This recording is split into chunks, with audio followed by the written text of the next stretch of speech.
Islam. Happy Holy Day, peacemakers. Gonna get started. Welcome to Branch Temple number 24. We are a global branch temple of the Moorish Science Temple of America. We're teaching our people their nationality and their divine creed that they may learn to love instead of hate. All right, we're gonna get started here tonight. Hope everyone's enjoying their holy day.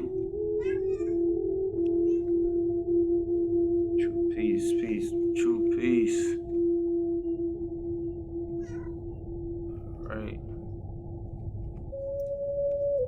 We're gonna get started. First thing first, I want to give honors to the divine creator. I want to give honors to the prophet, Noble Drew Ali. I want to give honors to the forerunner of the prophet, Honorable Marcus Garvey. I want to give honors to all the original staff of the prophet. I want to give honors to those that came after the prophet, leaders such as H.I.M Bey, C.M Bey,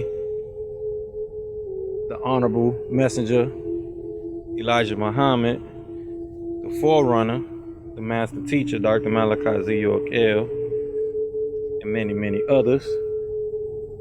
Islam. So we're going to jump right into our divine supplication as we open up here tonight for this week's holy day.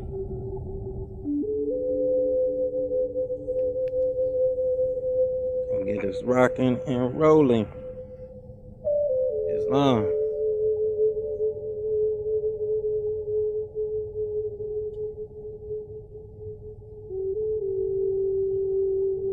Make sure I get the link shared out to all your regular social media platforms. That way they can know we live and fire.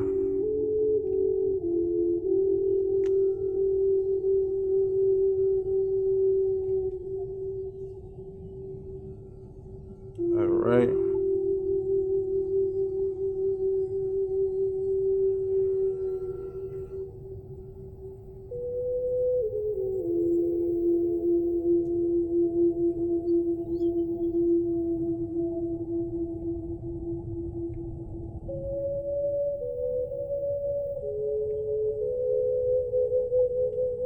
So let's go ahead and jump right into our divine supplication.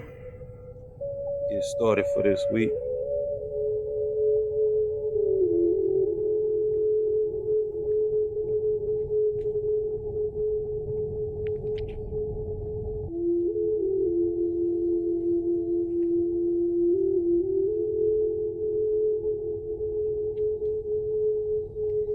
All right. Y'all know how we do. Begin our prayers and thinking by using the all. Let's jump into our supplication here.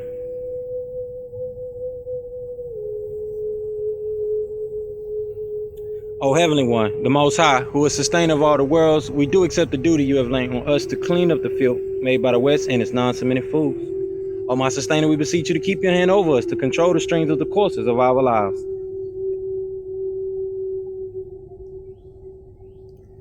Our sustainer, and if we do wrong, please show our divine blessings and forgiveness on us. You are the only one that can raise us, true followers of the news bearers. And in thy name, we carry on.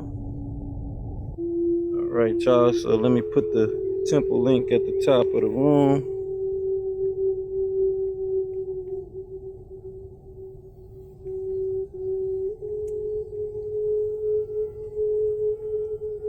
Get our meditation going. All right. So next we're gonna move into our 19 affirmations that we do here every week, which we suggest you do every day with your family. We read out of the Holy Tabernacle Family Guide by the Reformer, Master Teacher, Dr. Zabuwr.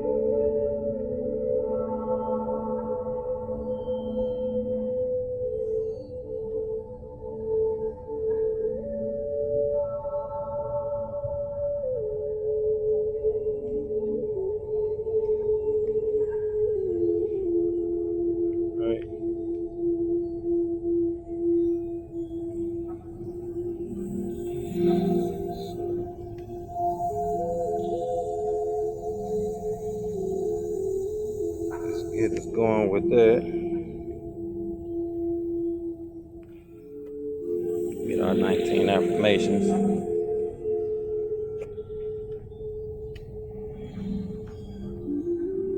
Read for this week. All right. And we call these affirmations what we accept as fact, the daily affirmation of the children of the Elohim, the daily affirmation of loyalty of the children of the Elohim, and what we accept as fact. And as they state, we accept as fact the eternal laws of nature as revealed through science, past events, logic, and common sense, revealed as right knowledge, wisdom, and understanding. We accept as fact the highest laws of nature is the cooperation and harmony of all living things. We accept as fact our way of life is a means to the best end. We accept as fact that loyalty is the greatest of all honors and treason is the worst of all crimes. We accept as fact that what is good for the Holy Tabernacle is the highest virtue, and what is bad for the Holy Tabernacle is the ultimate evil. We accept as fact that the Holy Tabernacle is the finest and noblest organization for all humanity created by circumstances, and the ancient and mystic order of Melchizedek is the noblest of fraternities on and above this planet. We accept this fact that creativity, love, and cooperation are the essence of success. We accept this fact that truth and facts are always and has always been the originator and creator of all success. We accept this fact that all worthwhile cultures and civilizations came about from the ancient Sumerians and Kamite Egyptians, and the Anunnaki or Elohims from the heavens, without which there would be none. We accept this fact that for the Holy Tabernacle to survive, expand, and advance, we need, first of all, a revolution of values and thoughts, which must start within each person by being truthful with themselves and about themselves.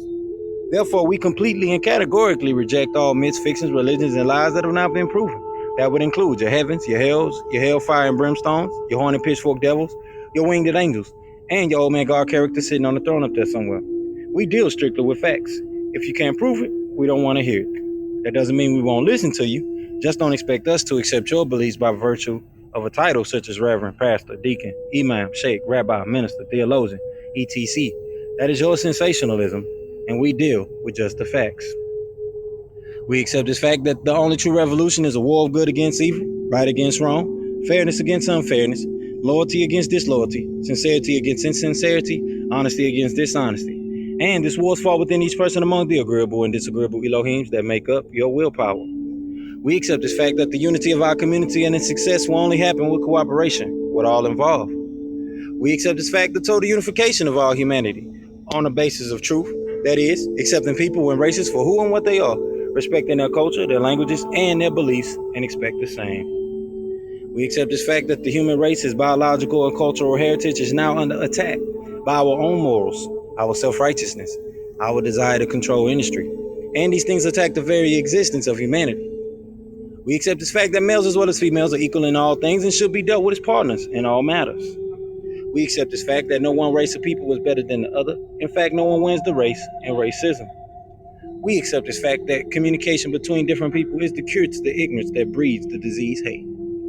We accept this fact that a good and well-rounded education could prevent most of the ignorance that plagues the world. We accept this fact that the all is just that, the all. You can't take from the all, you can't add to the all. We are all within the all is one. That is our concept of what you call a deity. To the fulfillment of these facts, we children of the Elohim forever pledge our lives, our sacred honor, and our spiritual zeal. True peace. All right, y'all, so we're going to jump right into our prayer and divine constitution and bylaws for this week.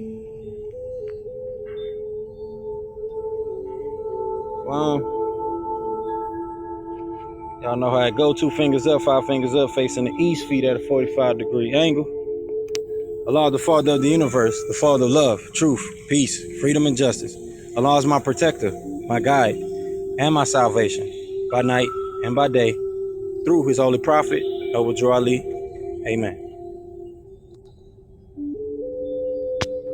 All right, y'all, happy holy day. We're gonna jump right into the divine constitution and bylaws. As they state, Act 1, the Grand Sheik and the chairman of the Moorish Temple of America is empowered to make law and enforce laws with the assistance of the Prophet and the Grand Body of the Moorish Temple of America. The Assistant Grand Sheik is to assist the Grand Sheik in all affairs if he lives according to love, truth, peace, freedom, and justice, and it is known before the members of the Moorish Temple of America. Act 2, All meetings are to be open and closed promptly according to the Circle 7. And love, true peace, freedom, and justice. Friday is our holy day of rest, because on a Friday the first man departed out of flesh. Because on Friday the first man was formed in flesh, and on Friday the first man departed out of flesh and ascended unto his father God Allah. For that cause Friday is the holy day for all Muslims all over the world. Act 3. Love, true peace, freedom, and justice must be proclaimed and practiced by all members of the Moorish Temple of America. No member is to put in danger or accuse falsely his brother or sister on any occasion at all that may harm his brother or sister, because Allah is love. Act 4. All members must preserve these holy and divine laws, and all members must obey the laws of the government, because by being a Moorish American, you are a part and parcel of the government and must live the life accordingly. Act 5. This organization of the Moorish Temple of America is not to cause any confusion or to overthrow the laws and customs of the said government, but to obey hereby. Act 6. With us, all members must proclaim their nationality, and we're teaching our people their nationality and their divine creed, that they may know that they are a part and parcel of this said government, and know that they are not Negroes, colored folks, black people, or Ethiopians, because these names were given to slaves by slaveholders in 1779 and lasted until 1865 during the time of slavery. But this is a new era of time now, and all men now must proclaim their free national name to be recognized by the government in which they live, and the nations of the earth. This is the reason why Allah, the great God of the universe, ordained Noble Ali, the prophet, to redeem his people from their sinful ways. The Moorish Americans are the descendants of the ancient Moabites who inhabited the northwestern and southwestern shores of Africa. Act 7. All members must promptly attend their meetings and become a part and parcel of all uplifting acts of the Moorish Temple of America. Members must pay their dues and keep in line with all necessities of the Moorish Temple of America. Then you are entitled to the name of faithful. Husband, you must support your wife and children. Wife, you must obey your husband and take care of your children, and look after the duties of your household. Sons and daughters must obey father and mother and be industrious and become part of the uplifting of humanity. All Moorish Americans must keep their hearts and minds pure with love and their bodies clean with water. This divine covenant is from their holy prophet, Noble Ali, through the guidance of his father, God Allah. Islam. All right, y'all. So we're going to jump right into our weekly readings for this week. Continuing on our economic series that we have been in for the past couple weeks.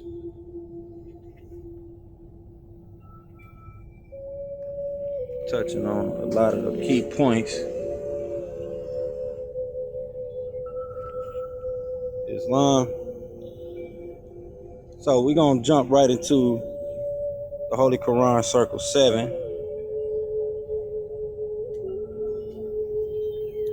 And here every week we read chapter 25, called the Holy Covenant of the Asiatic Nation, which is the precursor for all activities, behavior, mannerisms, and functions, etc., behind the divine and national movement. With that, we're going to jump right into chapter 25, and as it states, ye are the children of one father, provided for by his care, and the breast of one mother had given you suck. Let the bonds of affection therefore unite thee with thy brothers, that peace and happiness may dwell in thy father's house. And when ye separate in the world, remember the relation that bindeth you to love and unity, and prefer not a stranger before thy own blood. If thy brother is in adversity, assist him. If thy sister is in trouble, forsake her not. So shall the fortune of thy father contribute to the support of his race, and his care be continued to you all in your love to each other. Islam.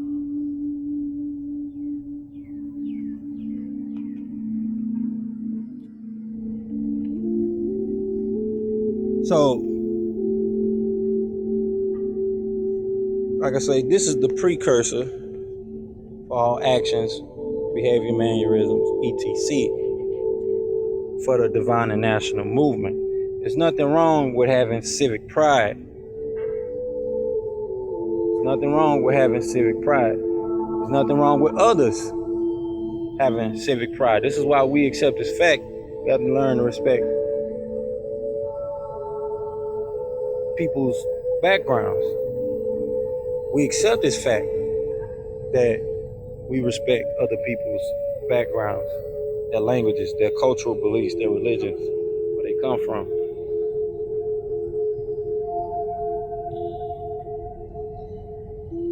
So we have a lot of shade that be pushed, even from our own members of the Moorish Science Temple of America and the Divine and National Movement onto others and their beliefs and understanding of things. Now, if it's concerning right knowledge, right wisdom, for the right understanding, and you make a correction, or you giving corrections, that's easy to understand. But the back and forth pettiness between different organizations, which the prophet advised against strongly, we have to be aware of those things. Islam, especially when it comes up from self.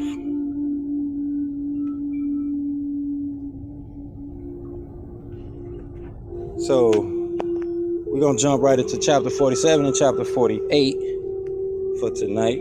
Chapter 47 is called Egypt, the capital empire of the dominion of Africa. And it reads, the inhabitants of Africa are the descendants of the ancient Canaanites from the land of Canaan. Old man Cush and his family are the first inhabitants of Africa who came from the land of Canaan. His father H.I.M and his family was second. Then came the word Ethiopia, which means the demarcation line of the dominion of Amexem, the first true and divine name of Africa. The dividing of the land between the father and the son, the dominion of Cush, northeast and southeast Africa, and northwest and southwest was his father's dominion of Africa. In later years, many of their brethren from Asia and the Holy Lands joined them. The Moabites from the land of Moab, who received permission from the pharaohs of Egypt to settle and inhabit northwest Africa, they were the founders and all the true possessors of the present Moroccan Empire, with their Canaanite, Hittite, and Amorite brethren who sovereign from the land of Canaan, seeking new homes.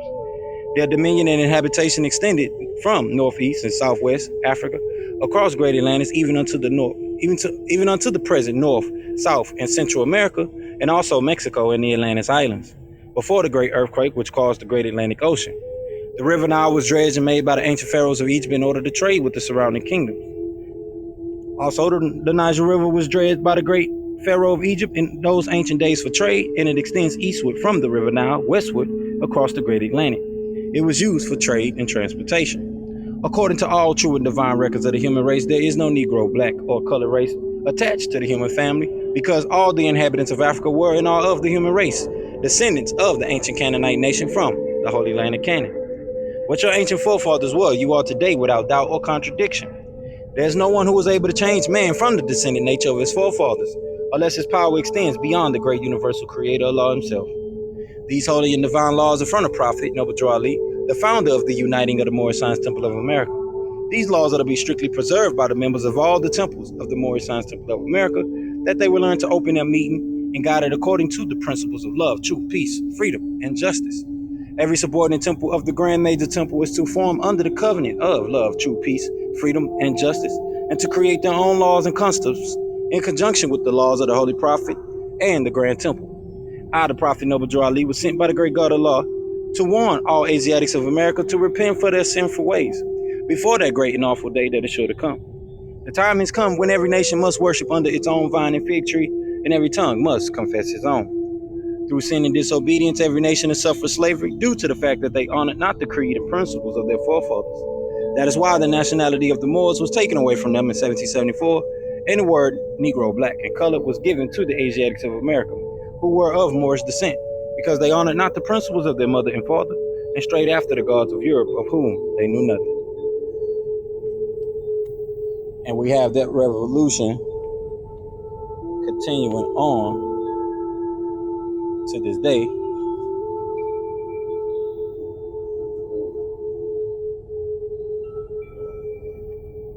And it's clearly mentioned also in the scriptures that we should be getting connected with those of our own vine and fig tree.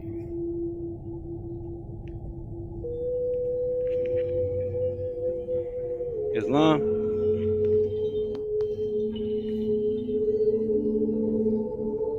All right, y'all. So we're going to jump into chapter 48 for this week, which is called the end of time and the fulfilling of the prophecies. And it reads, the last prophet in these days is Noble Ali, who was prepared divinely in due time by Allah to redeem men from their sinful ways, and and to warn them of the great wrath which is sure to come upon the earth. John the Baptist was the forerunner of Jesus in those days to warn and stir up the nation and prepare them to receive the divine creed which was to be taught by Jesus. In these modern days, there came a forerunner of Jesus who was divinely prepared by the great God Allah, and his name is Marcus Garvey, who did teach and warn the nations of the earth to prepare to meet the coming prophet, who was to bring the true and divine creed of Islam. And his name is Noble Drew Ali, who was prepared and sent to this earth by Allah to teach the old time religion and the everlasting gospels to the sons of men, that every nation shall and must worship under their own vine and fig tree, and return to their own and be one with their Father God Allah. The Moorish Temple of America is a lawfully chartered and incorporated organization. Any subordinate temple that desires to receive a charter, the Prophet has them to issue to every state throughout the United States, etc. What's up, bro? That the world may hear and know the truth, that among the descendants of Africa there is still much wisdom to be learned in these days for the redemption of the sons of men under love, true peace, freedom, and justice. We as a clean and pure nation descended from the inhabitants of Africa do not desire to amalgamate or marry into the families of the pale-skinned nations of Europe, neither serve the gods of their religion, because our forefathers are the true and divine founders of the first religious creed for the redemption and salvation of mankind on earth. Therefore, we are returning the church and Christianity back to the European nations as it was prepared by their forefathers for their earthly salvation, while we, the Moorish Americans, are returning to Islam, which was founded by our forefathers for our earthly and divine salvation. The covenant of the great God Allah, honor thy father and thy mother, that thy days may be longer upon the earthland, which the Lord thy God Allah had given thee. Come, all ye Asiatics of America, and hear the truth about your nationality and birthrights, because you're not Negroes. Learn of your forefathers' ancient and divine creed that you will learn to love instead of hate. We're trying to uplift fallen humanity. Come and link yourself with the family of nations. We honor all true and divine prophets. Islam. All right, so that wraps us up for this week's weekly reading.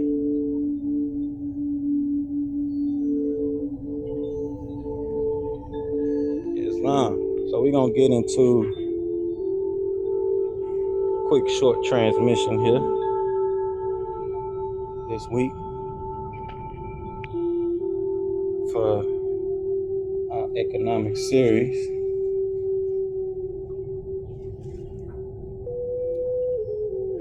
So last week we left off with some good source information about the natural economic order and how we have our own philosophy of economics and how we should be looking at that philosophy and gravitating toward that philosophy in the direction that we should be going as a people. Especially indigenous peoples. Indigenous peoples are the progenitors, the trend makers globally. So we're gonna jump right into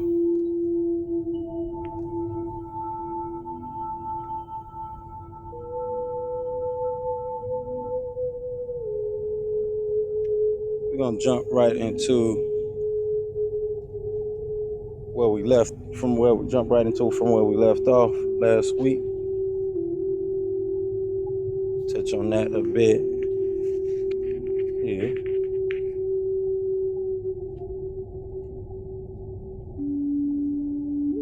Said someone else was in the room, but if you are in the room, I cannot see you. If you are in here with me, Islam, I definitely cannot see you. I'm not sure. You may have to I may have to reset, not sure. But we're gonna see. We're gonna look into that, what's going on.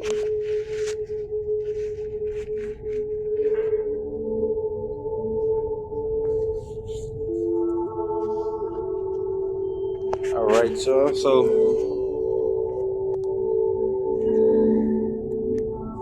get into where we left off. And we touched on the introduction part about economic philosophy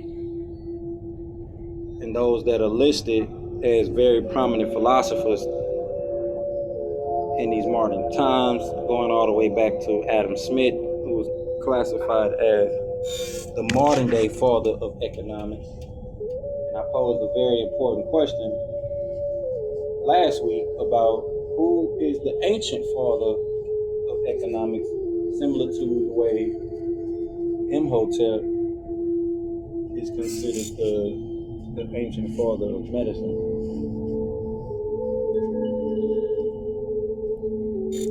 So we want to dive on in real quick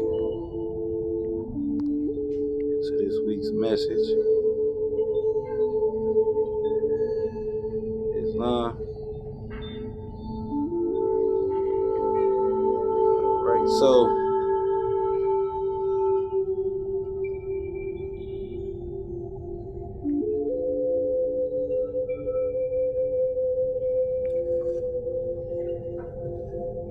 as we jump right into it,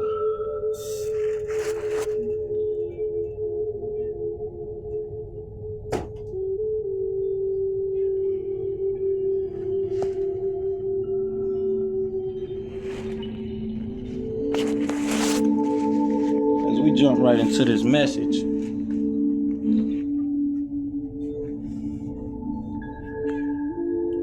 we're gonna be touching on the rights to the whole proceeds of our labor,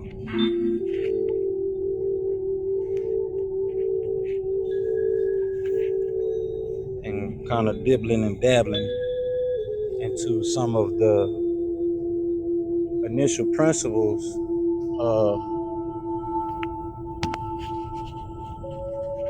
our own economic philosophy in reference to Assyrian economics or economic school of thought. You have your Austrian economics, which is concerning itself with microeconomics. Then you have your Keynesian economics, which concerns itself mainly with a lot of macroeconomics. And these are things that they teach in school and economic schools and some high schools throughout the states in the world.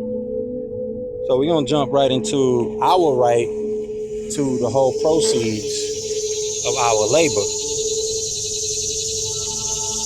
and how that is one of the first points of concern in a natural economy.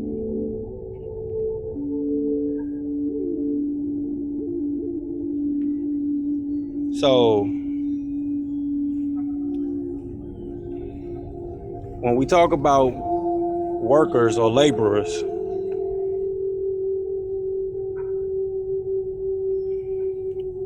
that could include your farmers, your artisans, your wage earners, as they're called, artists, basically, priests. This can concern soldiers, government officials or political officials, even up to your kings, queens. All these people are considered workers or laborers. So the antithesis of what we call a worker or a laborer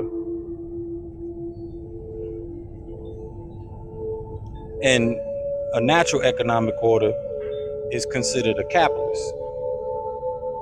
These are people that find opportunities, pretty much take advantage of it, or they're in the receipt of what's considered unearned income. Now, different economic philosophies would choose to see that in a different light, because the capitalist is considered the laborer and the worker to some people. So we're going to be distinguishing between the product of labor and what's called the yield of labor, and the proceeds of labor.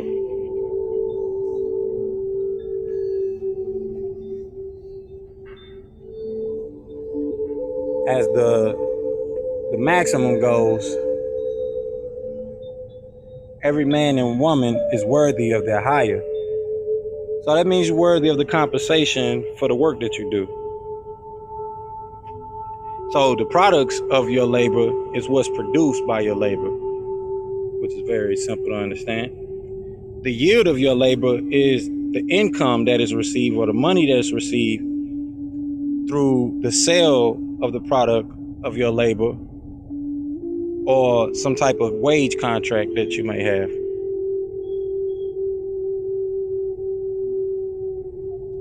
So the proceeds of your labor is what you as a laborer, out of the yield of your labor and productivity, can buy and or convey to another place or use for consumption.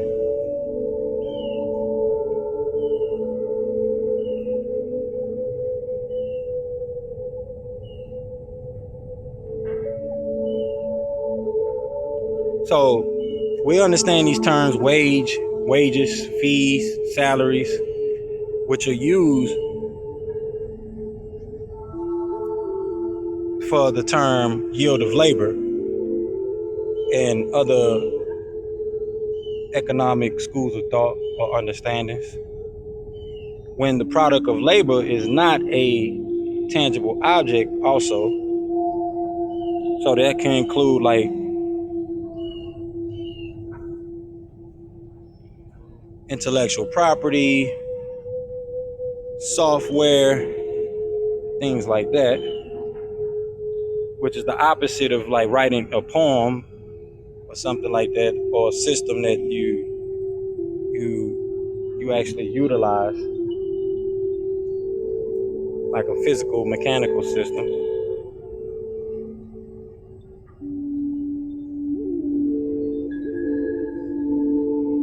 So in the natural economic structure, the yield of labor for tangible objects like chairs and houses and things like that, which is the property of the worker, the yield of that worker or that laborer, that's not called a wage or a salary, but cost of goods and services, basically, according to, especially in accounting practices, that's how they look at it.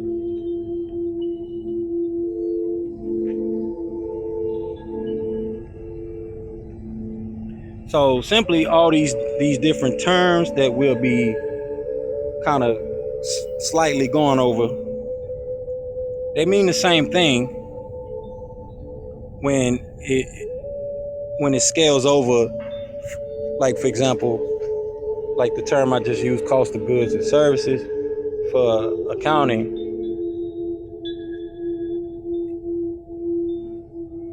it's pretty much the same thing. The yield of the work that's been done, the monetary value of the yield, or the yield of the work that was done.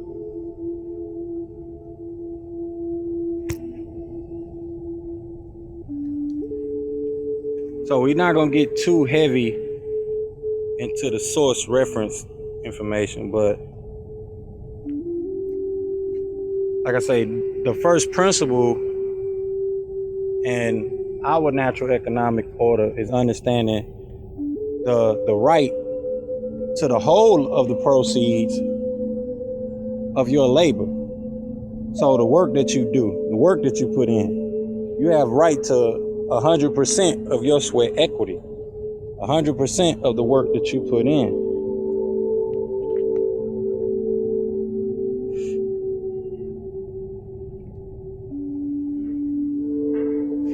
So simply with us, what we're trying to convey through going through the breakdown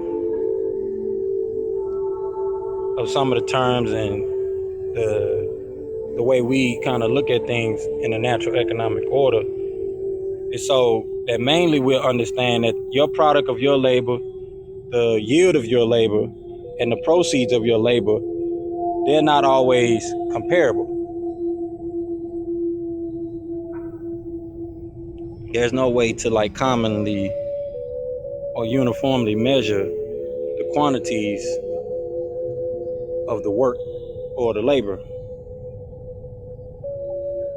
So when there's a conversion of one thing into another, it's not done by measuring, but by simply contracts and bargaining or negotiations.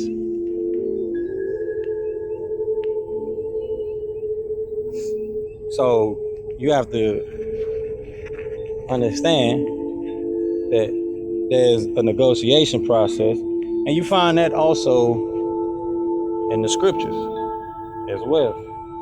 You find that also in sacred texts. The principle of bargaining, negotiating, and covenants, contracts.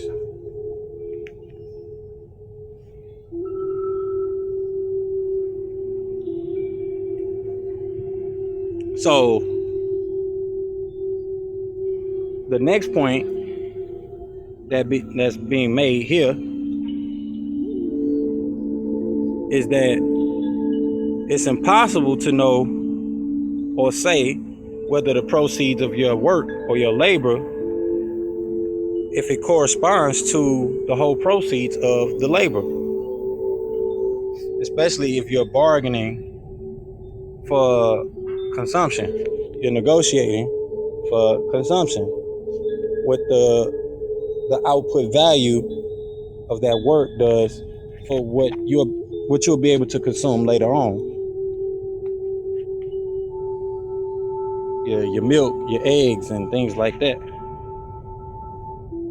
Your food, your houses, cars.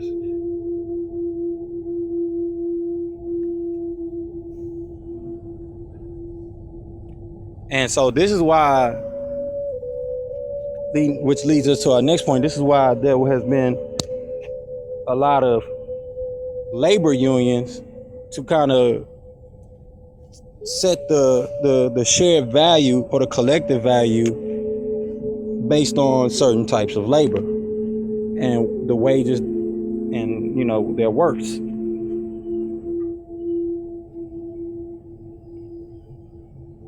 Which is also another thing you end up finding throughout the scriptures, where it talks about the artisans, the masons,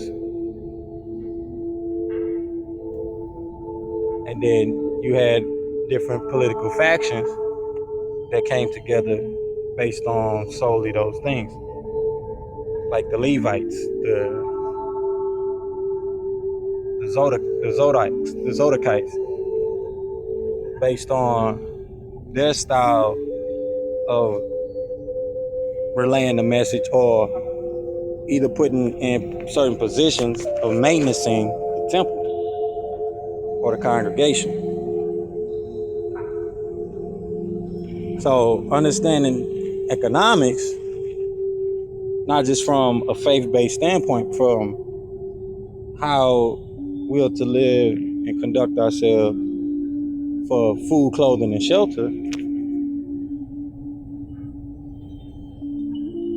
understanding the knowledge, the philosophies that go into it, the schools of thought, the thinking processes. These are very important things to keep in mind.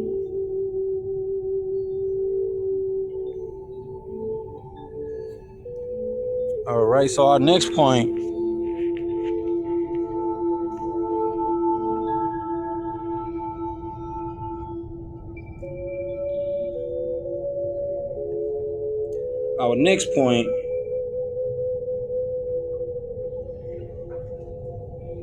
is on the right to the whole proceeds of your labor, which basically implies that in this case, in this understanding, there's no capitalistic unearned income available for someone to capitalize off the full productivity or the labor of your work.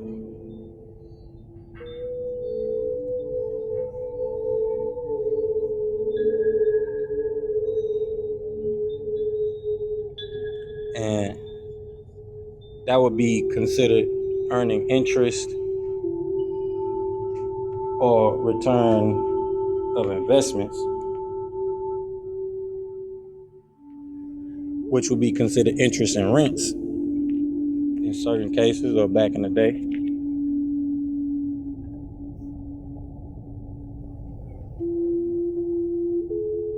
So if we talk about having complete 100% right to our equitable share,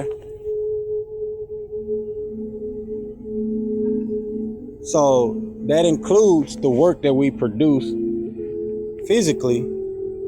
We have 100% right to that, versus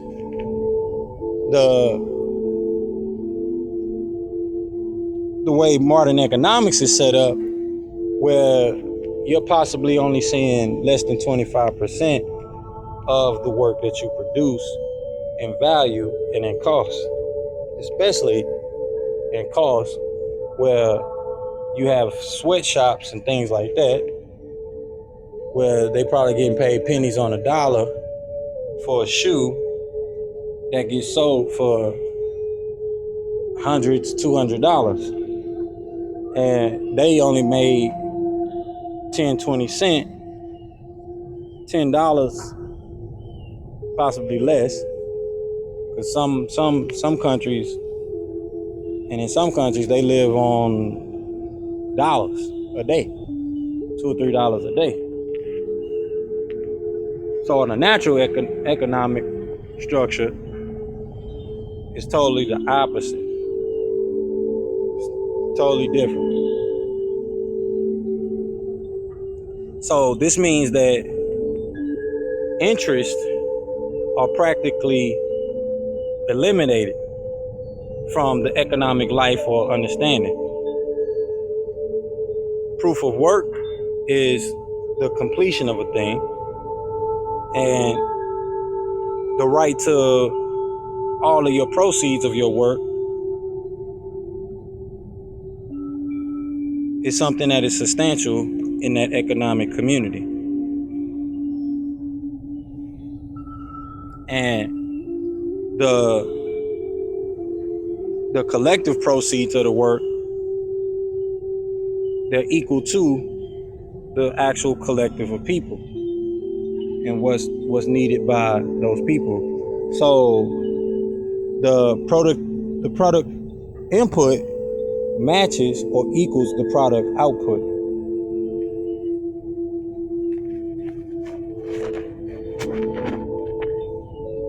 Now, last point for this portion is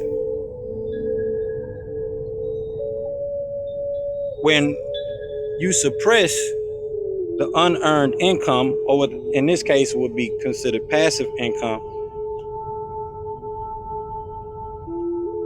it raises the individual level of productivity or labor. It doubles them.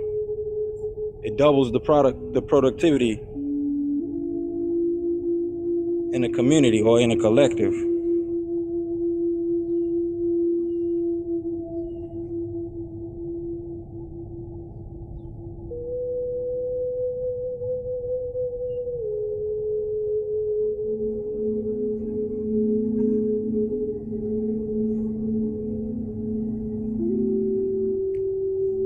So essentially, what I just mentioned, the product income, the productivity input matches the productivity output, or the proceeds. I'm sorry, the productivity proceeds output. Those two match, or they equal.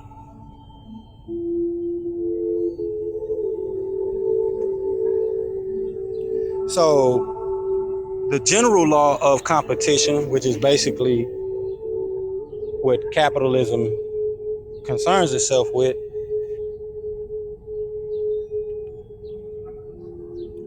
determines the relative amounts of each individual's proceeds of their labor, and that still remains in force. So this goes back to what I mentioned earlier, that certain people look at capitalism in that general definition, that is the general law of competition. So we don't want to forget that.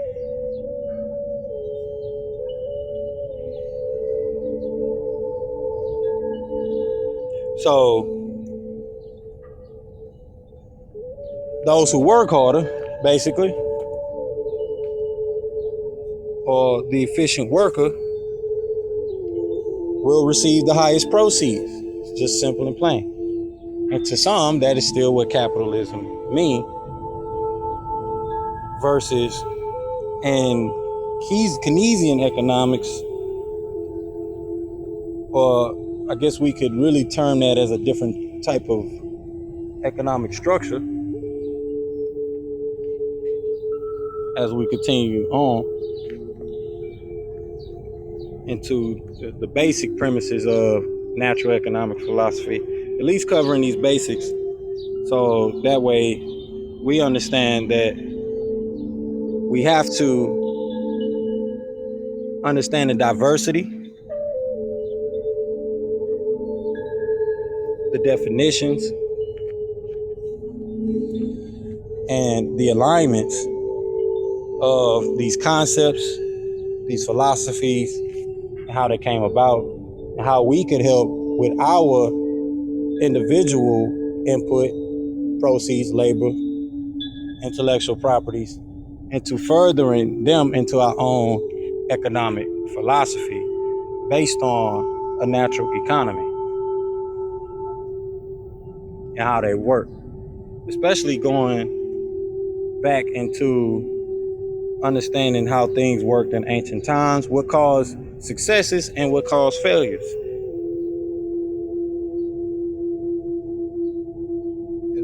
So this is why it's important to understand let's see, Brother Jonathan, I'm just now clicking back on my PTR. So this is why it's important to understand these basic premises as we continue to go into debt every week. Did you see?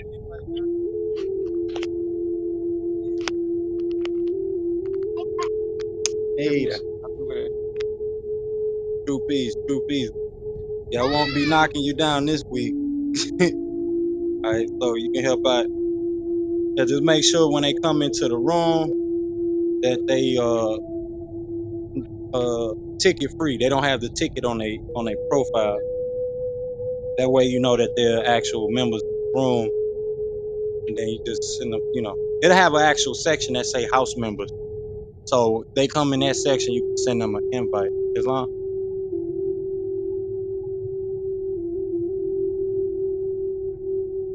All right, so happy holy day, Brother Jonathan. Happy holy day to everyone who came through. Didn't get a chance to see who that was that came through, but I went through the source information for our point tonight, which is being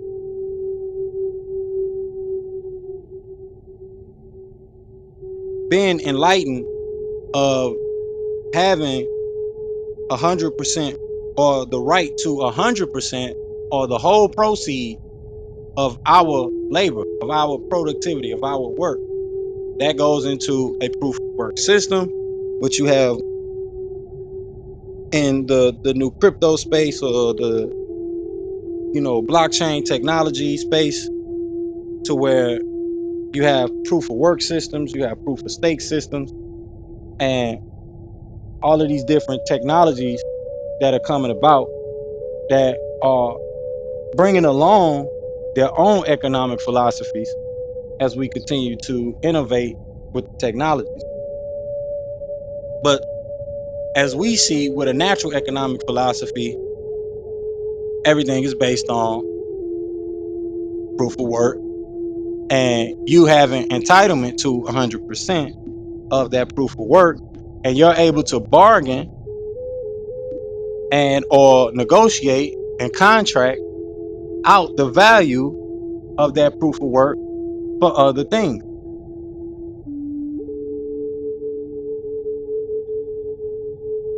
So we'll get into smart contracts and just contracting negotiation, and why we have moved into more of a negotiating way of economics versus bargaining, which somewhat means the same thing. Bargaining is more so going for a discount and getting, things discounted. And that comes in handy in today's time when it comes to taxes and things of that nature, and understanding how to get your tax portfolio together. But when it comes to negotiating, which is similar to what's called bartering, when you're negotiating, you're basically brainstorming, suggesting, and being creative on a contract and coming together on the terms, conditions, and agreements on that contract. Now, bartering is a little different. It's just a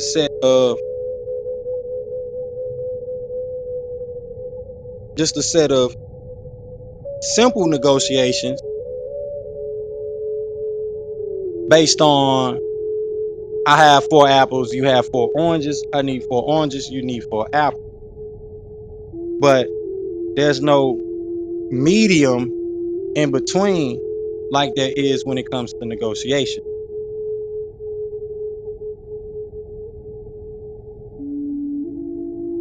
So we're gonna get into that more next week. But as we've been going through these past couple weeks, we see how these things show up, or these concepts and these principles show up throughout the scriptures, and where you can find them in those scriptures with their reference point. How the prophet mentioned what is needed for us as a people establishing our own economic community. The references that are made in the scriptures to economics.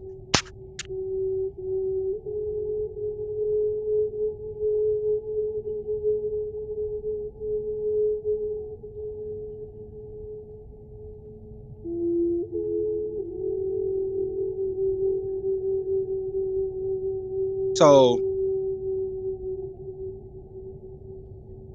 you have a lot of verses in the scriptures as well about economics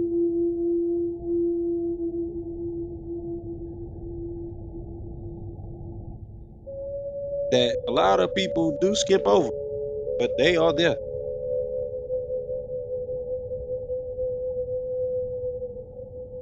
The knowledge is there.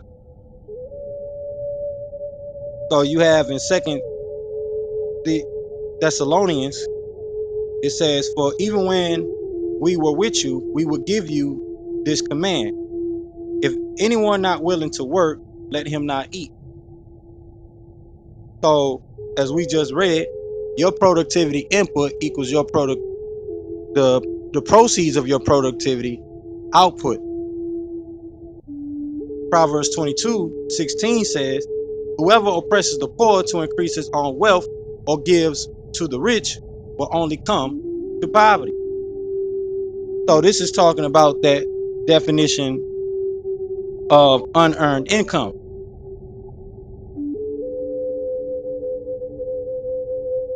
Those who give to those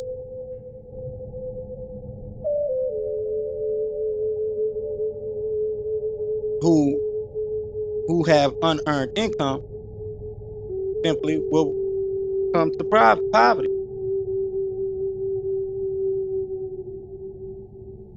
altruism.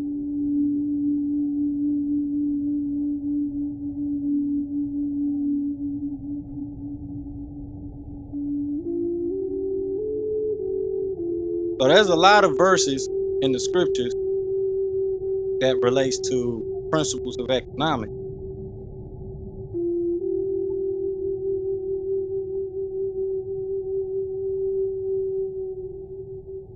There's a lot of scriptures that we can refer to that touch on economics. So we'll be getting into more of these scriptures and verses next week as well, because we want to see how some of these things line up even further, as we just mentioned. Now,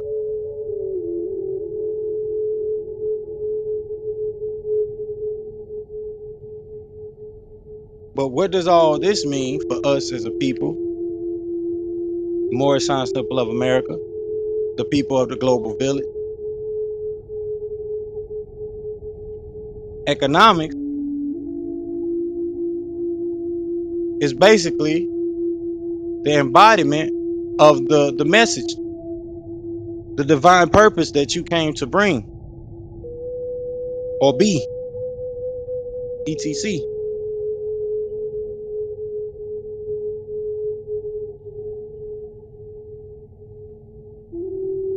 Well, things don't always go that way, but that's because the economics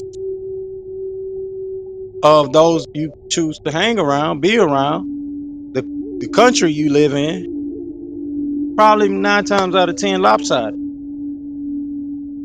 So how do you affect change or bring about a solution? By participating in the thoughts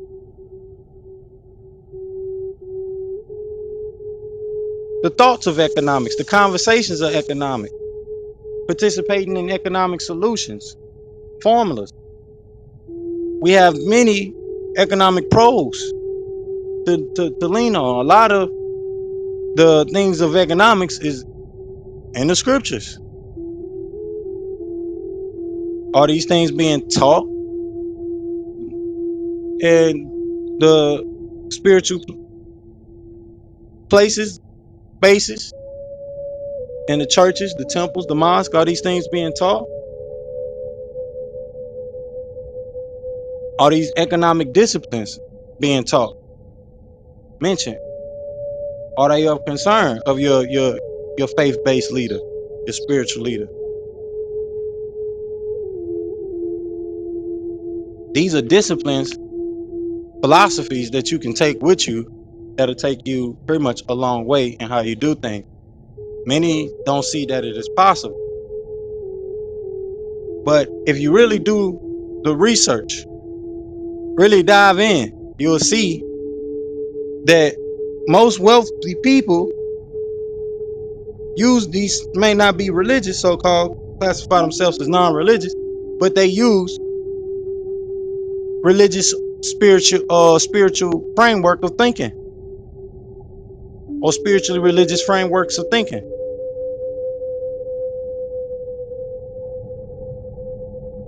They just forget that that manifestation, that attraction, that power comes from the divine and not the physical thing itself, which in the scriptures is referred to as mammon, and how you can't serve two masters.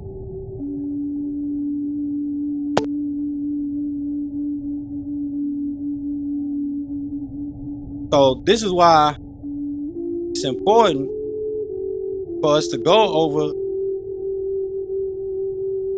as simply as we can some of the basics of economics, the principles of economics,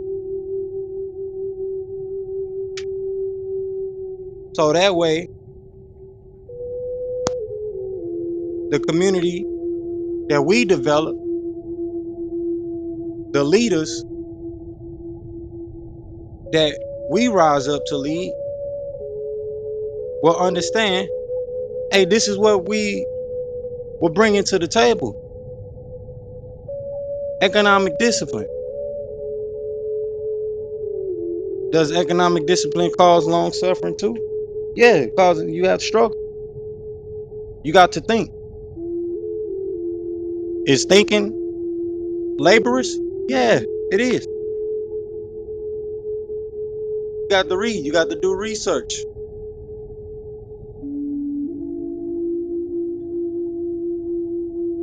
You got to understand scarcity, supply and demand, cost and benefits, and incentives.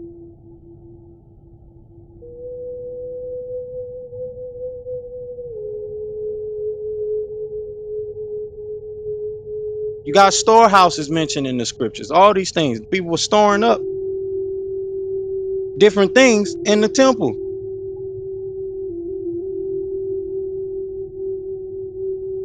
You'll be surprised how much politics and business is done through your local faith-based organization.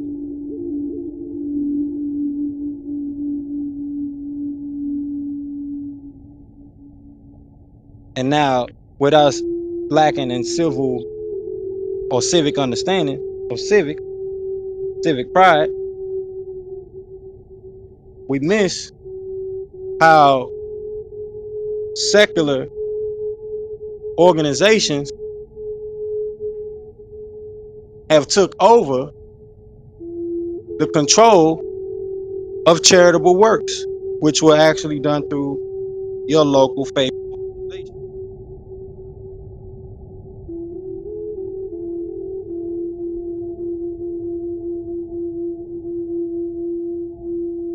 Especially with churches that are controlled by secular-based government, when originally the church itself is its own jurisdiction, its own dominion. And originally, laws were based on the ecclesiastical political system. Today is based on secular way and political system, which has no grounding in any connection with nature, the divine, the spirit, the soul, the mind of the people.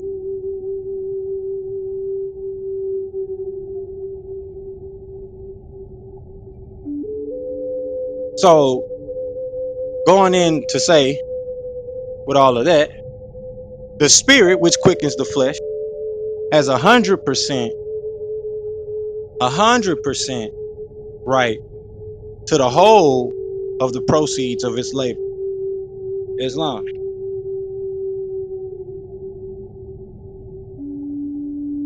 All right, y'all. So we're gonna close with that.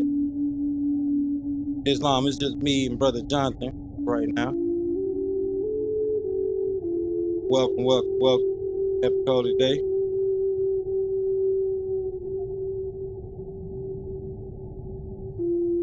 We can do a quick room reset. Welcome to Branch Temple number 24, called the World Temple. We are a global branch temple of the Moorish Temple of America. We're teaching our people their nationality and their divine creed, that they may learn to love instead of hate. Come link yourself with the family of nations by clicking that link at the top, and also the block of words at the top that says World Temple. Click join us. Put the bell on. Put the bell notification on. That way you can get the notification when we go live on Fridays and Sundays for our newcomers gathering and our holy days on Friday.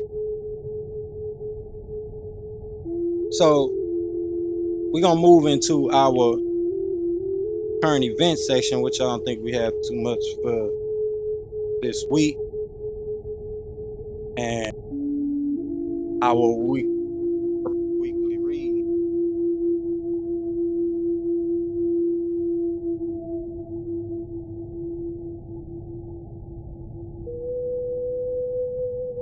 And like I said, it's just me and Noble John. We don't have guest speakers tonight.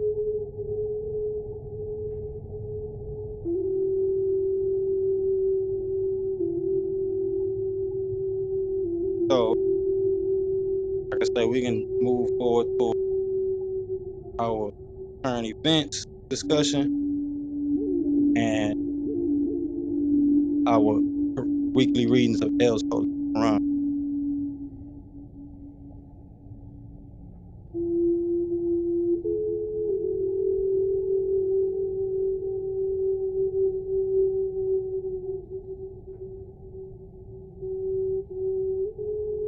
So the updates for this week is we still getting the store together for the website, things like that, and as well as the YouTube videos got to still get caught up on that. But other than that, I think that addresses all the weekly updates I have on my end. We're still putting together projects that will help us scale economically as a community and putting that into effect. But other than that, from my end, there's not much to update on. So I know it's just me and the Noble. So we want to go ahead and get into this week's readings. And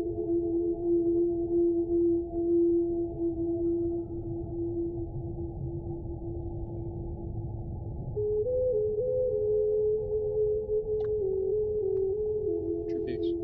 Pardon the body. true peace. Yeah, I haven't seen too much. I think I saw something about maybe a petitioning for Biden being impeached, but I didn't look too much into it. It was something I saw earlier today, so I don't know. People are trying to push for that now. I guess to be on the eye for that. Also, I wanted to mention I had a buddy who mentioned Laravel. I think it's like a new kind of up and coming programming methodology for showcasing websites or building maybe storefronts and whatnot, but a little bit more decentralized than working with Shopify or some of these other big platforms competing against each other.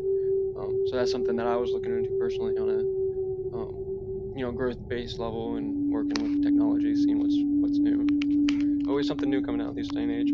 Trying to not let it overwhelm you is the key. Peace.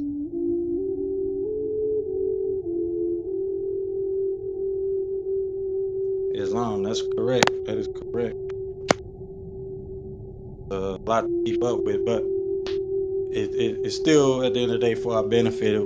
We learn these economic principles, especially on how to consolidate the uses of what's needed, what's not.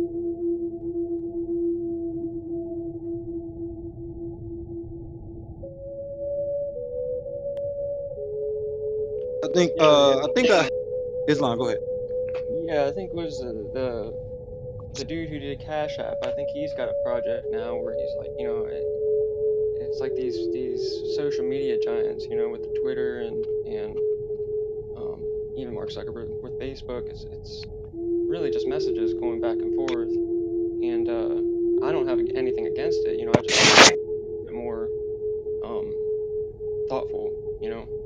Not just about trying to get the viral views, but actually get substance behind it. And at the same time, I don't feel like it's my place to be the one to lead that. I think that's on each and every one of individual terms, and then there's reparations. There's a lot of things on the books historically that still need to be in our minds, hearts, presence, and involving what we're doing here and now, with the layers that are kind of in our face at a moment's notice based on opening a website and looking up the information. True peace. I yield. I do definitely appreciate that contribution because it feeds to the theme of our economic theories, because we have to get into the economic thought thing, because that concerns the substance, the reasoning for developments. What is the actual purpose that benefits the collective versus just as we went over earlier, feeding the pockets of those earned income those with feeding the pockets and giving those earned incomes over to people that haven't earned it. So it really does speak to the whole purpose of what we're going over this nation these past couple of weeks. So I definitely appreciate that contribution. So I also witnessed the whole impeachment thing. So it's a lot of political back and forth going on and political clashes that are coming about. But it's also just a part of the the louder noise that's coming about. So we always dealing with, just like we always have updated things. We always have the noise, to keep people distracted, things like that. But with that, we're gonna jump into our weekly readings of El's Holy Qur'an. Pick up where we left off. Let's see how the message this week's reading translate into our message for this week transmission, especially concerning economics. Like I say, you find a lot of that in these scriptures. So we're gonna start off tonight with chapter 28, called Al-Fim, the fig, which they changed it to chapter 95 in the mistranslation of the Holy Quran. Y'all know how it goes. We begin our prayers and thinking by using the name of the source, Allah the Rahman, who is the most merciful. The Fim and Mount, this is the commentary, sorry, jump right in. The Fim and the Fim and Mount Sinai, the secured land of Mecca, the Anunnaki created the Innocyte and reverted some of them to the lowest of the low. Those Anunnaki who are faithful will have an everlasting reward. How can you call the day of judgment a lie? Is not Allah the best of judges? So the ayats read, and that's Al-Thim. I'm sorry, not Theme, Al-Thim. And Al-Thim, the fig, and Al-Zaytun, the olive, and by the sacred mount Sinai, Al-Tur, and by his faithful land, and by this faithful land, the sanctuary, or Mecca, indeed we not he, Anunnaki, Kalaka, created the Al-Insan, Innocyte, in the best of Taqwim, statures. Then as for some of humankind, the tribes of Canaan, we, Elohim Anunnaki, then reverted him to Al-Sephalim, the lowest of the low, basically a human devil. Except for those Innocytes who were faithful and worked to perfect their beings themselves. Thus their Arzrun, reward for their righteous deeds, is an everlasting reward. How can you lie about the deen, or the means of judgment, calling it an untruth? Is not the source, Allah, the best wise one or judge of the Hakamin, or the Hakimin, wise ones? There is more than one. Surika Allahu El Azim. That's the end of that chapter. So we're going to jump right into chapter 29. But real quick, review before we do. It clearly says those who work to perfect themselves will receive an everlasting reward. We just read that. The efficient workers will receive the highest proceed. What we just read about just earlier. And the Thessalonians verse, which gave you a reminder, again, another reminder of the ancient economic way of thinking. Those who work to perfect their being. That means being good people, honest businessmen and women, contributors to their society, contributors to their community, contributors to their spirit, their soul.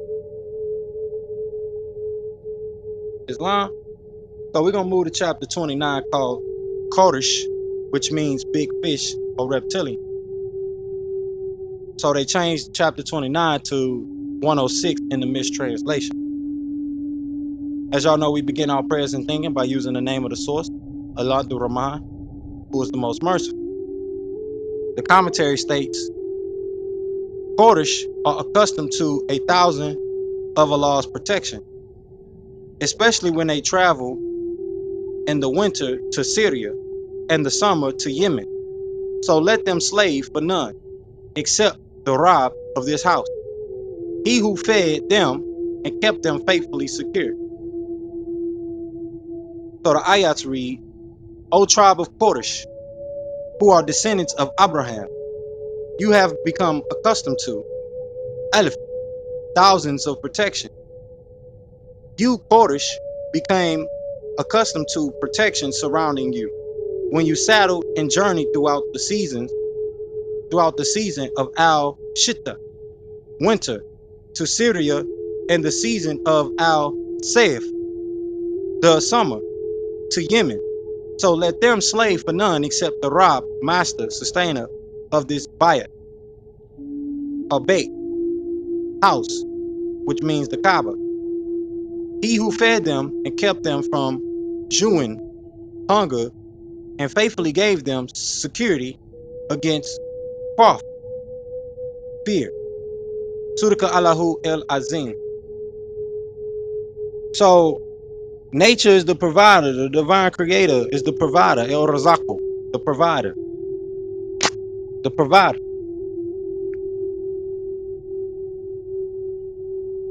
And you're protected by the divine nature, by being in tune with the divine spirit, which keeps you in alignment with the season. This is why I said last week, we are in alignment with the divine spirit, the divine soul, not just stars and following the signs and symbols.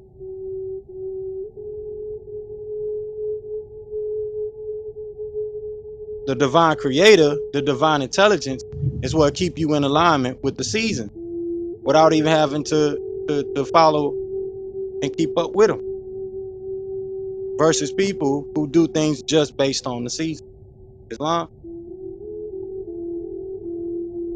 So we're going to read chapter 30 next.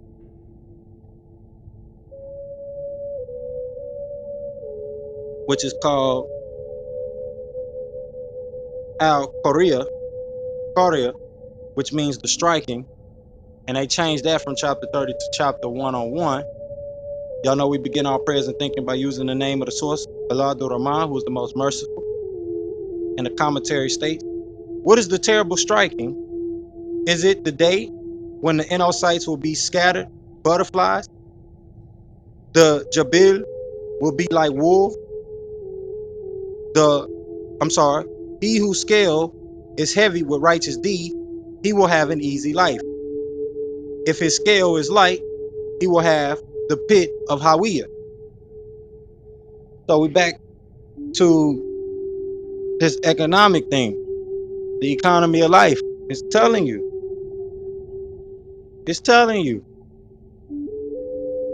If you focus on doing the right thing, doing good deeds, building up a reputable scale,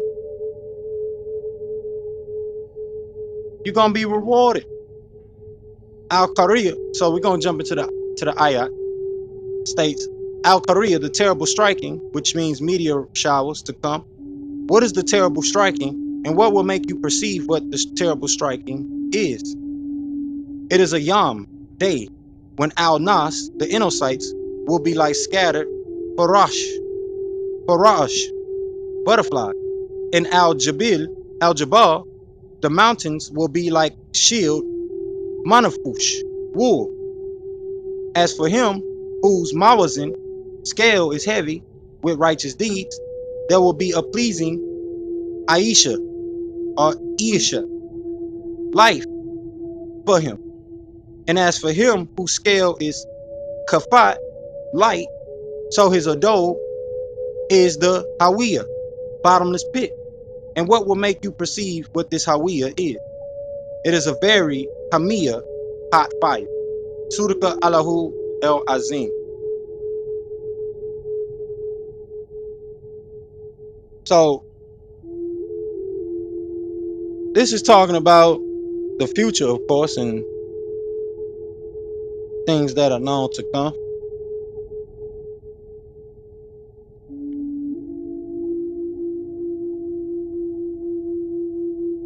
But it also can translate, like I mentioned, to how you're living your life, the deeds, the economic philosophy that you live by.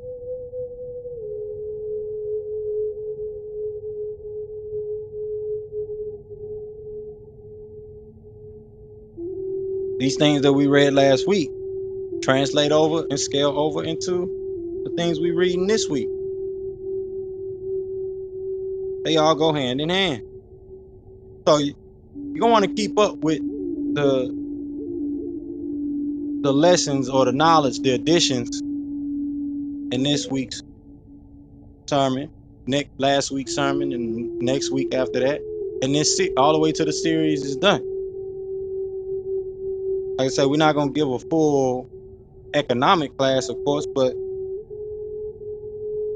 we have to see how economics plays out heavily in what we're doing.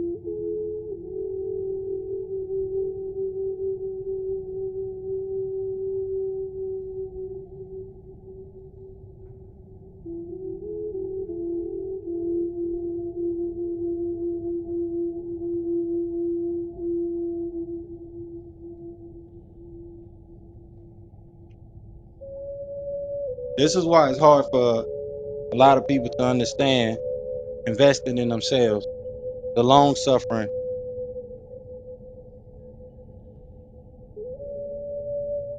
Because when you study the ancient traditions, ancient records, because whether you want to look at this in a religiousized way, philosophical way, either or, you still have to pay attention to the fundamentals and the foundational message that is coming through these records, these scriptures.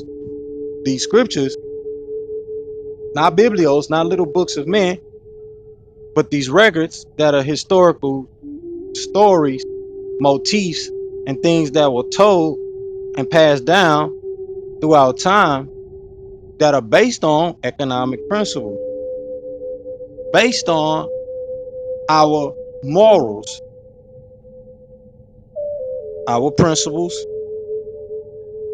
in life. And a lot of these are not just made up stories. A lot of them are based on things that actually happened and took place. Later down the road, you had some changing up.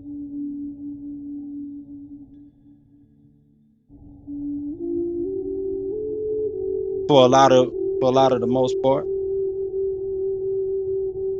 of the scriptures that others concern themselves with, that is not based on historical records, as we choose to dive into those that are.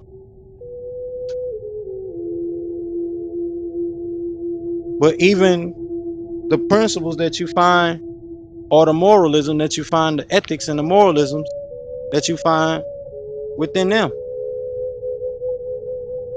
This is why we go over those affirmations every week, because there's a battle between the principles, the ethics, and the morals. But what happens for those that are not battling between principle, ethics, and moral? Your work, your thinking, Your processing becomes in alignment. You become an effective laborer,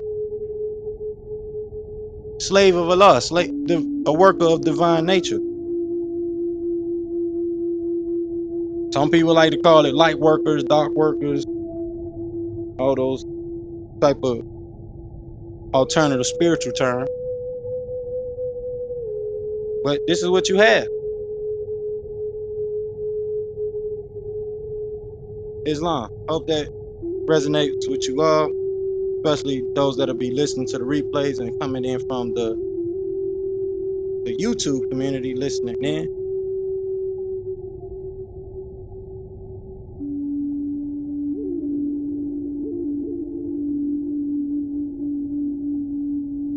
So I want to go ahead and jump into our holy instructions for this week.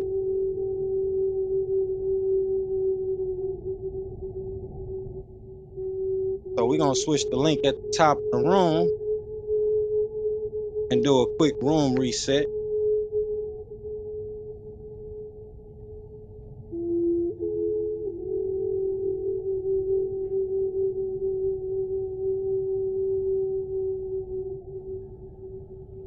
We're going to go over our instructions on how to get involved with the temple. Proclaim your nationality. Information is here. The record has been set straight. We're not going to beat it blue in the face about sovereignty, civics, economic. If you want to talk asset protection and things like that, strategy, then we got to come together and have these civic conversations about civic. And these conversations, when it pertains to law, and then when it pertains to finance, have these economic conversations. Macro, micro, the different economic philosophy. This is what creates the foundational structure for your industry. This is what'll help you see if the jargon for certain terms, if they line up with the principle. Are you doing things that are in alignment with your ethics, in alignment with your principles, your divine creed, and your morals?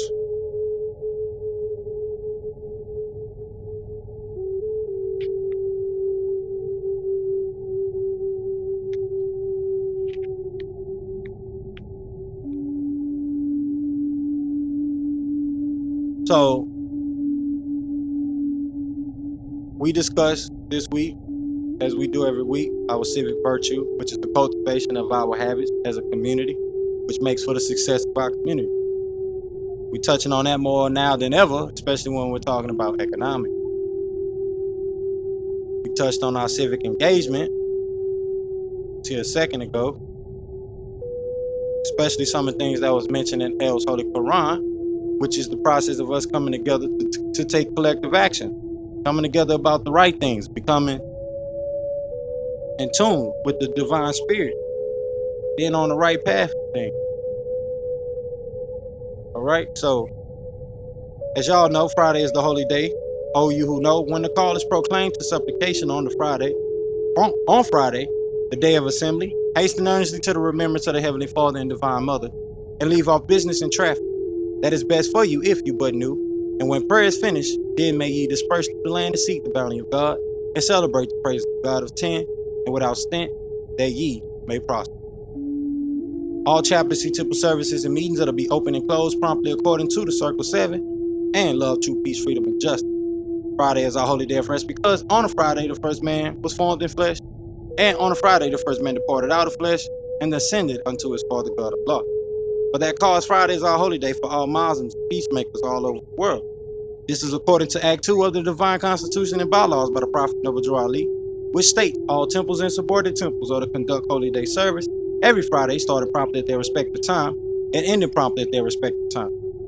All civilians, patrons, denizens, prospects, and ministers are expected to attend the temple for the Friday holy day temple service and meet On Fridays, the Moorish American, Moorish Asian, and Moorish African Muslims and peacemakers all come together to supplicate and to illustrate that which Allah has blessed them with. The temple services are open according to divine love, truth, peace, freedom, and justice. At no time will Templars, adepts, ministers, patrons, or outside congregational guests be allowed to disrupt the Holy Day service.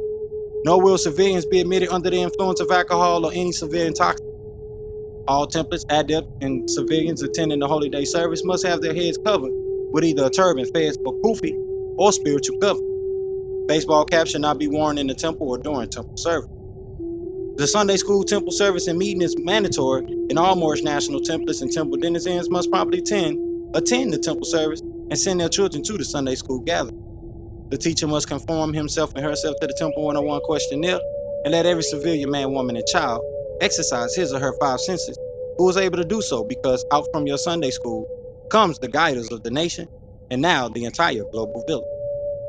According to Act 5 of the additional laws by the Prophet Noble Joel Ali, every subordinate temple should have two Sunday school gatherings. The first meeting should be held 1 to 2 hours before the adult service. Children's Sunday school should be conducted by a director of the Children's Sunday School and programs. The Sunday school gathering is designed to assist the temple in learning the Temple 101 questionnaire and developing an understanding of just what these holy keys mean and how they ought to be applied to our everyday life.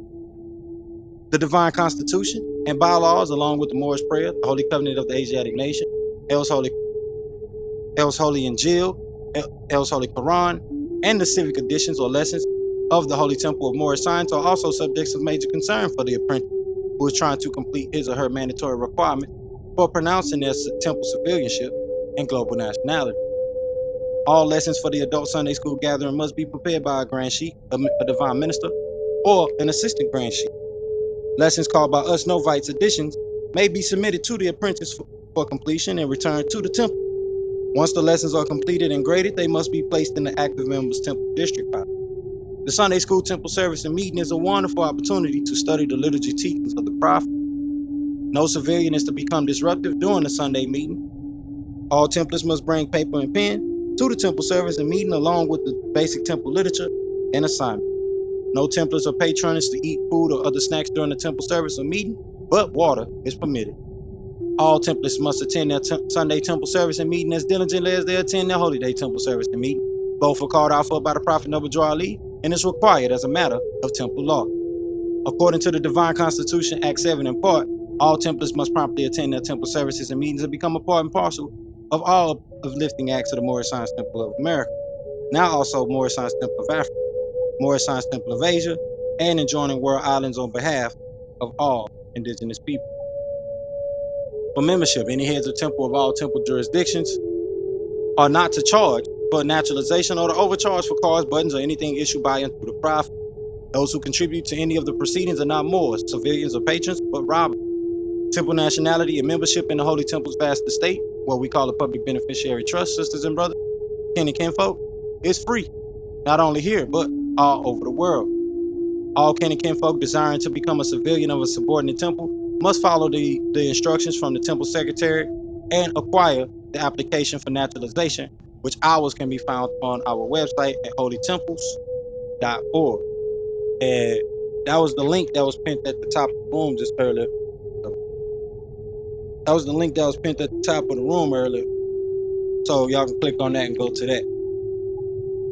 The Secretary of the Temple's jurisdiction will help all newcomers by explaining the naturalization affidavit and application for membership in the Temple's vast estate, or what we call a public beneficiary trust, to the new prospective civilians of the Temple's vast estate or public beneficiary trust, and arranging for him or her to be consulted by the Royal Council of said temple or subordinate temple.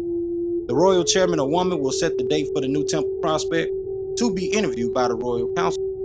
The new temple court civilian, upon completion of the Royal Council consultation at the newcomers gathering, Sunday school gathering on Sunday, the new Templars will proclaim their temple nationality at the next upcoming Holy Day temple gathering. After the new civilian prospect proclaims his or her nationality, they will be given the mandatory requirements necessary to earn their free national name and royal title of nobility as a true American royal. These requirements are as follows, and in accordance with Chapter 47 of the Moorish Circle 7 Holy Qur'an, called Egypt the capital dominion of the Empire of Africa. Chapter 25 of the Moorish Qur'an, called the Holy Covenant of the Asiatic nation, the Moorish prayer, including the one-on-one Qur'an question for Moorish Americans, Asians, and Africans, the divine constitution and bylaws, the additional laws, and the precepts, statutes, and ordinances from El's Holy Torah, El's Holy Injiyl, El's Holy Qur'an, and the Holy Tabernacle Family Guide, and also the Holy Tablets, through our Civics 101 course in the Global Interdependent School District and Sacred Halls of Learning, which is called New University by us of the Holy Temple of Moorish Science for every one of the global village. Once a new civilian or template has learned these editions or lessons verbatim or to the best of their ability, he or she will be interviewed by the Temple's Royal Council as the chaplaincy to determine if the new civilian is qualified to represent himself or herself as a faithful Moorish American, Moorish African, and Moorish Asian Muslim, or any indigenous peacemaker, and communicated to the ignorant for their instructions, and communicated to the wise for thine own improvement. Once the new civilian or template has cleared the mandatory requirements with the Royal Council, he or she will be naturalized by the Grand Sheik and Divine Minister of subordinate temple. So these instructions are very key to pay attention to, especially if you're looking to proclaim your nationality.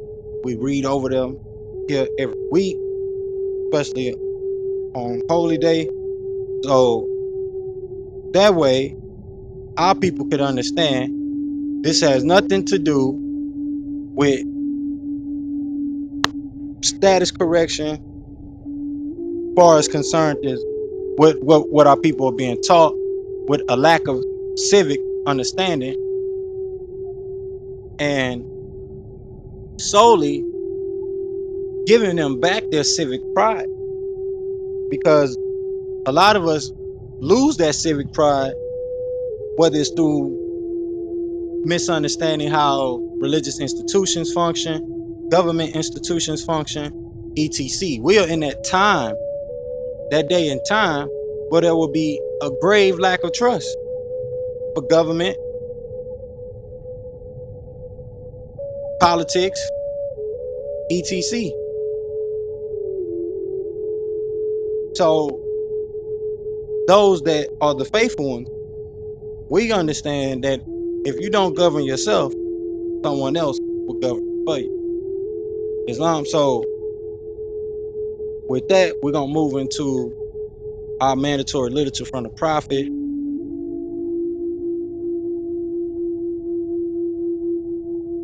For tonight,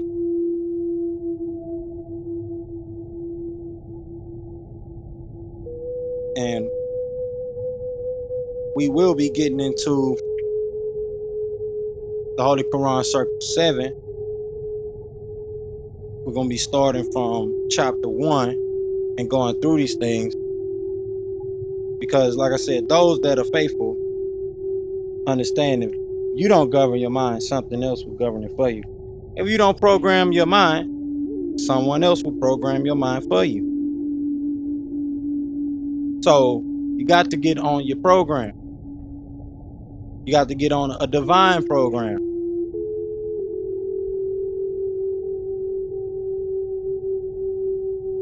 You want to delete all mental junk and mental spam,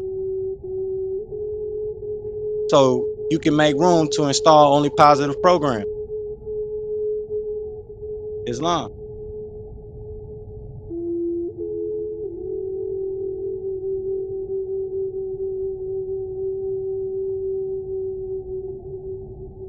So first, we're going to go over the message from the Prophet to the members of the Moorish Science Temple of America. The Prophet left us with some instructions. Islam. The Prophet say, be faithful unto your forefathers' divine and national creed, that you will be blessed for your good deed that you sow in the flesh. Allah is the one that judges the world, and his judgment is now on, but the weak can comprehend it not. The end of time is drawing near, so says Allah to his prophet, to his divine prophet, I, Noble Drew Ali, and that is why many hearts have been turned to stone, and many have eyes to see, but cannot see, ears to hear, but cannot hear, lest they will be confounded of their sin. These are the trying hours now, dear Moors, and every evil spirit is moving, and they're trying every weak mind to overthrow and drag out the true foundation that has been laid, and to cause confusion in the minds of the ones that do believe. But if you have the true love of Allah and the spirit of your forefathers, you fear not what you hear or see, but will sacrifice the utmost of your very life to protect your movement and your prophet.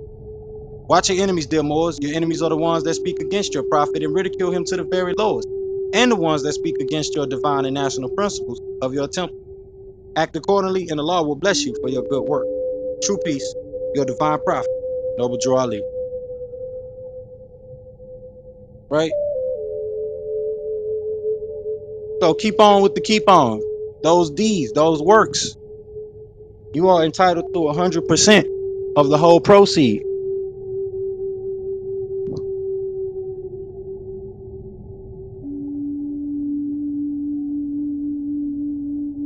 What you reap, you shall sow. But that's how it goes. So you want to be focusing on good deeds.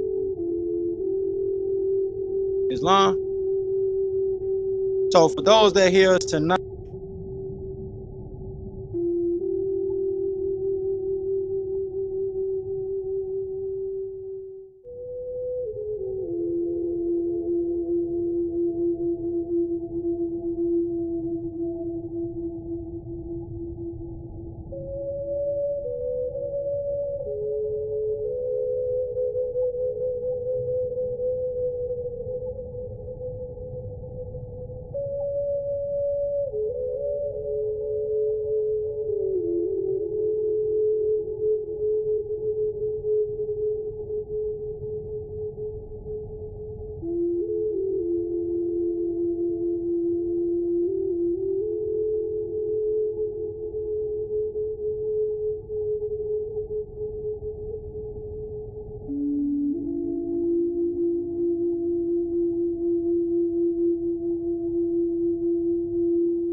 I don't know what happened.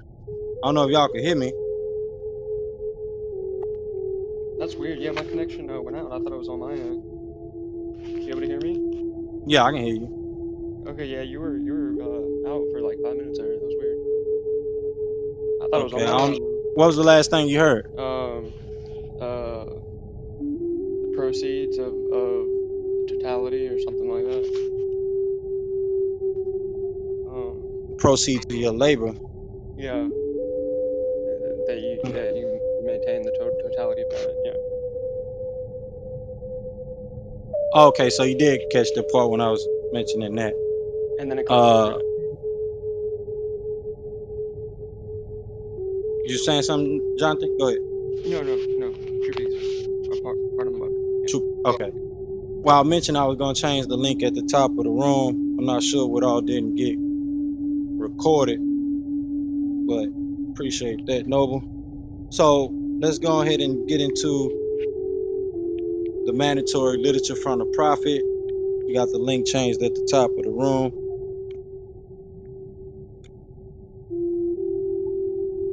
Prophet wants us to read this in every temple service and meeting. It's a warning to all the peacemakers and Muslims. The Prophet says, I hereby inform all members that they must end all radical speeches while at work, in their homes, or on the streets. We're for peace and not destruction. Stop flashing your card at Europeans, it causes confusion. Remember, your card is for your salvation. Failure to obey these orders will be of severe consequence. We are for love, truth, peace, freedom, and justice. And when these principles are violated, justice must then take its course. Any member or group of members who hold malicious feelings toward the temple or the Prophet, or violate the divine covenant of the Moorish movement, will receive their reward from Allah for their unjust deeds. All true Moors will and must obey the law as laid down to them by their Prophet. If they lose confidence in their Prophet, they should turn in their card and button, cease wearing their turban and fez, and return to the state where I, the Prophet, found you. This is a holy and divine movement founded by the Prophet Noble Ali, and if the Prophet is not right, the temple is not right. The Prophet therefore is sending out the divine plea to all Moorish Americans that they do their part in protecting their Prophet and the temple.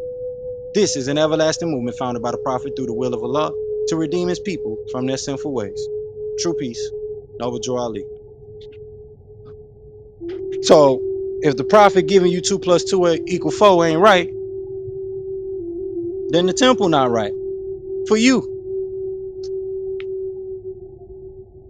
It's just that simple. We read this throughout the scriptures. We reading this in economics. This might not fit your cup of tea.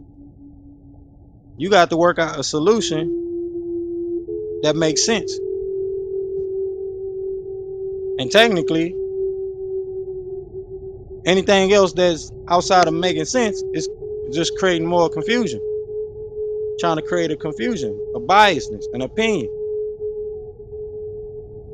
We're not trying to live based on opinions. We're talking about the salvation of our soul here. Islam. So let's get into this last mandatory message from the Prophet. This is to be proclaimed at every temple meeting and temple service.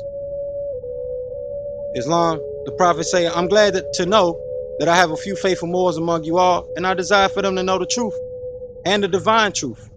There's a host of jealousy about me in the movement now by the same people of our side of the nation that claim that I was only a joke and unreal.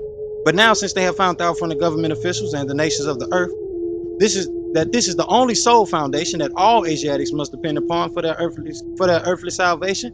As American citizens, they're working every scheme that they can to disqualify me, so they may take charge of the situation. I have notified all these things to you long ago in the past. It is through the faithful Moors that attribute to the movement and uplifting funds. The ones that paid their divine respect to me in the movement will be remembered. That's why I'm calling upon all faithful Moors to increase their faithfulness to me, your Prophet, and your divine Moorish movement. I need finance and I need it badly. Never before have I needed finance so badly as I do at present, so I can shove aside the discord that is facing the nation. It all comes through jealousy because of my fame and nobility. The nations of the world will not recognize the movement without me, the Prophet, being head. It has been proven by my works, which I have performed in the past few years. Prophet Noble Ali. Islam, y'all. So we're gonna get our last contributions. I know it's just me and Noble Jonathan here, and we're gonna close it out tonight with our prayer. Y'all enjoy the rest of y'all holy day with your families. So that way y'all could go into y'all weekends with the many of blessings. And with that, we're gonna get into our prayer. Unless you got any contributions, Noble, we're gonna close it out. Happy holiday. Happy holiday, Noble. Happy holiday, everybody. All right, so let's get into this prayer and close it out. Allah, the Father of the universe, the Father of love, truth, peace, freedom, and justice. Allah is my protector, my guide, and my salvation, by night and by day, through his holy prophet, Noble Ali.